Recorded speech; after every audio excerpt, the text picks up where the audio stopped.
Ever catch yourself scrolling online and something just seems, I don't know, a little too real? Like it's from that uncanny valley we always hear about. Exactly. Turns out AI is the culprit behind a lot of those "how do they do that" moments. It really is incredible how quickly it's weaving itself into everything, isn't it? It's kind of mind-blowing. Like, remember that Lord of the Rings video? The one with the rednecks? Pure AI magic. I mean, who would have thought? Right. And that's just the tip of the iceberg. We're seeing AI being used for everything these days, from generating those crazy realistic deepfakes to, get this, analyzing emotions. I know. I've been following it all closely too, and honestly, it's a lot to process. It seems like every day there's a new headline about AI doing something even more, well, out there. Exactly. Which is why we're doing a deep dive today to unpack it all. Yeah. And speaking of things we need to unpack, can we talk about the 2024 election for a second? Because AI is no longer sitting on the sidelines. It's right in the middle of the action. It really is fascinating to watch, especially how it's highlighting our evolving relationship with AI. On one hand, there's the sense of possibility, like we're on the verge of something groundbreaking. But on the other, there's this undeniable concern, Like, are we sure we're ready for this? You have kind of a mixed bag. Like, take that startup Aru, for example. They're claiming their AI chatbots can actually predict election results. Yeah, I read about that. Apparently, they're using these super complex algorithms to analyze social media trends, even like predict voter sentiment. It's like having a crystal ball for elections. Hmm. But is that something we even want? And then there's the whole AI-generated meme thing that's just exploded online. Did you see that one from the NBC Washington article? Oh, yeah, the one with Kenya. Yeah, I'm not even going to repeat it. Hilarious, but also a little alarming. I mean, you start to wonder, are we laughing at these memes or are they actually influencing how we view these candidates? It's like subliminal messaging, but with AI. Exactly. And according to one poll in Google News, a lot of people are concerned about that, about AI manipulating public opinion. Rightfully so. It makes you wonder, what's the future of campaigning even going to look like? Will we even be able to tell what's real anymore? I mean, forget fake news. What about fake candidates? Whoa, that's a whole other level. Okay, maybe we're getting ahead of ourselves. But, while some are busy debating AI's impact on democracy, others are seeing dollar signs. The AI gold rush is in full swing. Oh, absolutely.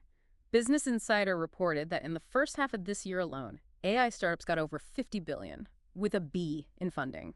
That's more than the last 3 years combined. 50 billion. See, that's what I'm talking about. It's like everyone's trying to get in on this AI action, afraid they'll miss out. Well, it is the next big thing, or so they say. Right. But reading through some of these articles, it's clear not everyone is convinced. That piece in Le Monde basically called it a bubble just waiting to burst. Well, there's always that risk, right? Any new technology, especially one that's hyped up. Makes you wonder what they're even investing in. Well, a lot of the excitement right now is around generative AI. Which, for those of us who don't speak tech, is. Basically, it's AI that can create things, not just analyze data. So think those crazy realistic images you were talking about, or even videos, music, entire virtual worlds. It's pretty wild. So, like, instead of just telling us what's in a picture, it can create a picture. Exactly. And Google Ventures is clearly banking on it. They're investing heavily in generative AI. They're probably kicking themselves for not creating it, right? Well, maybe, but there's still a ton of potential. It's not just about making cool visuals either. The Andreessen Horowitz article talked about how businesses are using generative AI to actually boost their revenue. Really? How so? They're using it to personalize customer experiences, make things more efficient, and at the end of the day, make more money. So it's not just a fad, it's actually making a difference. It seems that way, yeah. And this shift towards generative AI, it's happening everywhere. I mean, we've talked about startups, but even the big tech companies are scrambling to keep up. It's like we're in the middle of an AI arms race. Oh, totally. Everyone's trying to one-up each other. Yeah, and it's not just about bragging rights. It's about who can integrate AI into their business the fastest. And who can do it in the most, well, mind-blowing way. Right, like take Amazon, for example. They just went all out at their Accelerate conference. Oh, you mean with that AI-powered logistics system? Did you read about that? Yeah. Apparently, it can predict what customers are going to order before they even order it. I know, right? It's like they're reading our minds. Makes you wonder how they do it. Seriously. Like, do they have cameras in my house or something? Yeah, probably not. But it is all about data. These companies have so much information on us, it's kind of scary. It really is. And Amazon isn't the only one going all in on AI. Oh, absolutely not. What was it, Wayfair? They're partnering with everyone. Yeah. I was just reading about that in Analytics India magazine. They're working with both Google and OpenAI. Talk about hedging your bets. Although in this AI game, it's probably smart to have a few different horses in the race. Right. And then there's Apple, always so secretive. They like to keep us guessing. But even they're jumping on the generative AI bandwagon, right? Oh, for sure. I read on MacRumors they're testing some new AI features in their latest betas. Even TechCrunch and The Verge have picked it up. What are they cooking up over there? Right. They're probably going to unveil some crazy AI-powered eye thing that'll make us all wonder how we lived without it. Probably. And then we'll all be lining up to buy it. But, with all this talk about AI knowing what we want before we do, it makes you think about the whole privacy thing. It's a slippery slope, isn't it? Like, how much of our privacy are we willing to sacrifice for convenience? It's a valid concern. And it's not just about companies like Amazon or Wayfair. Remember ChatGPT, everyone's favorite AI chatbot? Oh, yeah. I use it for everything. Right, me too. But even that has people worried about privacy. Really? Why? I thought it was just a harmless chatbot. Well, there were those reports of weird chats showing up in people's accounts, like conversations they never had. Wait, seriously? That's creepy. Yeah, a lot of users on Reddit were convinced their accounts were hacked by bots. It turned out to be just a glitch or something, but it definitely raised some eyebrows. I bet. That's enough to make anyone paranoid. It's like that Black Mirror episode come to life. Right. But even if it's not malicious bots hacking our accounts, it does highlight a bigger issue. As these AI models get more sophisticated, security becomes a huge concern. How do we protect user data? How do we ensure these systems aren't vulnerable to attacks? It's a tough balance, right? Mm-hmm. We want AI to be powerful and useful, Mm. but not at the expense of our privacy. Exactly. And it's not just about protecting our data from being stolen or misused. It's also about responsible AI development. What do you mean by that? Well, it's about making sure these AI systems are built with transparency, that we understand how they work, what data they're using, and that they're being developed ethically. So, like, not just creating AI for AI's sake, but thinking about the potential consequences. Precisely. And that's something even AI researchers are grappling with. That article in Nature talked about how some researchers are actually choosing to work with smaller, local AI models. Smaller models. Why would they do that? Wouldn't that mean sacrificing power and speed? It might. But for those researchers, it's about control. They're worried about data leaks, about their research being misused. By keeping things smaller and more localized, they have more control over their data and how it's used. Interesting. So it's like a trade-off. Less power for more control and security. Exactly. And that's a trade-off more and more people are going to have to consider as AI becomes more integrated into our lives. Speaking of trade-offs, did you see that headline about Microsoft reopening 3 Mile Island? Wait, what? The nuclear power plant? Yeah. I thought it was a joke at first, but I read it in Ars Technica, the Associated Press, even the Washington Post was talking about it.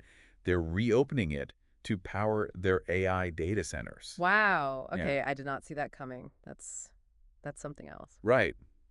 Talk about a blast from the past. I mean, who would have thought that a nuclear power plant would be the answer to our AI energy needs? It's a pretty clear sign of how power hungry these AI systems are, that's for sure. Yeah, I guess we can't argue with that.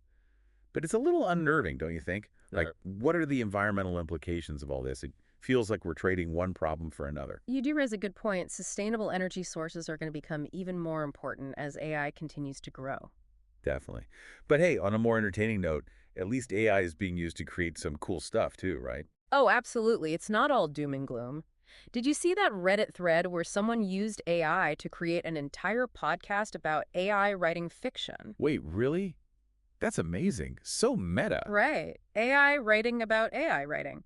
And it was actually pretty good. Apparently, they used a combination of Notebook LM and Headliner. See, that's what I'm talking about. It's like this whole new world of creative possibilities is opening up thanks to AI. Absolutely. And that's what makes it so exciting. It's not just about robots taking over the world or whatever. It's about using these powerful tools to do things we never thought possible before. Exactly. It's about pushing the boundaries of what we can create and achieve. Speaking of pushing boundaries, did you hear about Meta's latest move?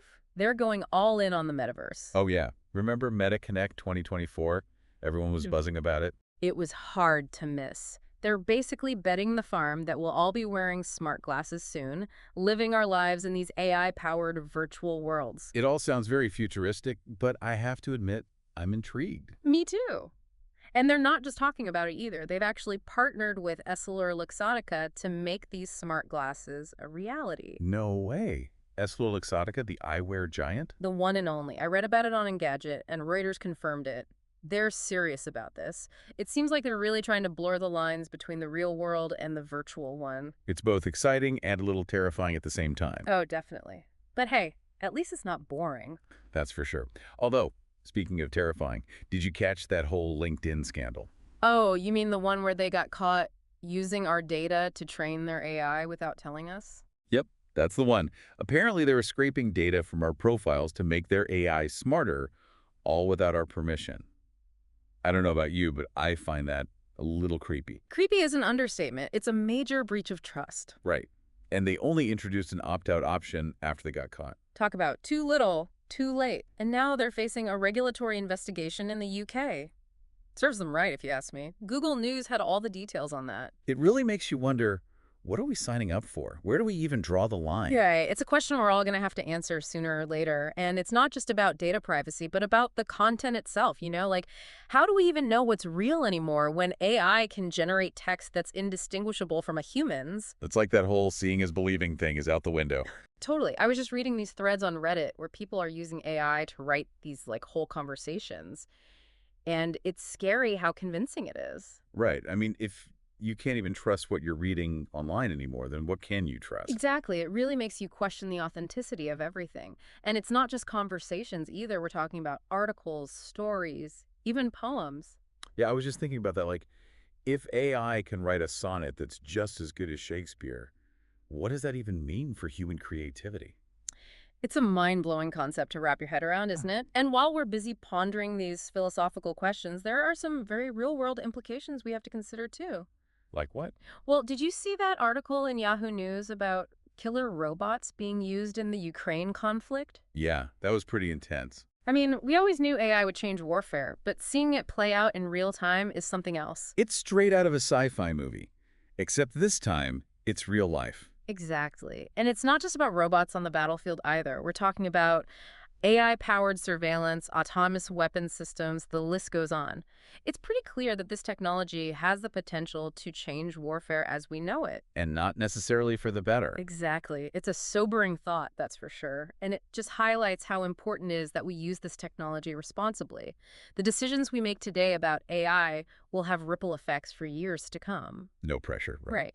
But hey, it's not all doom and gloom. Let's not forget that AI is also being used to create some really cool and entertaining things too. True. Like Yeah. what? Well, besides the whole Lord of the Rings redneck thing, remember that Reddit thread we talked about where someone used AI to make a podcast about AI writing fiction? Oh, yeah. It's like AI Inception or something. I know. It's kind of trippy when you think about it, but it also shows how we can use this technology to be creative and explore new ideas. I'm all for that. It's not about fearing the future. It's about shaping it. Exactly. And that's what this whole deep dive has been about, exploring the exciting and sometimes terrifying possibilities of AI. From those crazy realistic deepfakes to the ethical quandaries of AI-generated content and autonomous weapons, it's clear that AI is no longer some futuristic fantasy. It's here, it's evolving rapidly, and it's changing the world as we know it. And we're all along for the ride, whether we're ready for it or not. So, as you continue to scroll through those headlines and navigate this brave new world of AI, remember to ask yourself, what role do you want AI to play in your life? And in the world around you. Because ultimately, the future of AI is not predetermined. It's up to all of us to shape it.